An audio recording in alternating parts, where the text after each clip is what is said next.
પાટણ શહેરમાંથી bio waste medical મોટી માત્રામાં મળી આવ્યો। ડમ્પિંગ સાઇટ પર મેડિકલ વેસ્ટનો નિકાલ થાય તે પહેલા જ રેડ।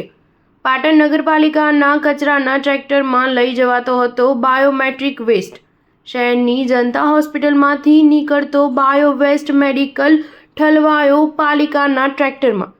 બાયોમેડિકલ વેસ્ટ માખણિયા પાસે આવેલ ડમ્પિંગ સાઇટમાં ફેંકવા લઈ જવાતો હતો। બાયોમેડિકલ વેસ્ટ માટે સ્પેશિયલ વ્યવસ્થા હોવા છતાં પાલિકાના ટ્રેક્ટરમાં કેમ લઈ જવાય છે તેવા સવાલ ઉઠ્યા। શહેરીજનોના સ્વાસ્થ્ય સામે સવાલો ઊભા થયા છે ત્યારે પાલિકા તંત્ર મૌન છે। હોસ્પિટલનો કચરો કાળી બેગમાં પેક કરીને ટ્રેક્ટર ઝડપાયું હતું।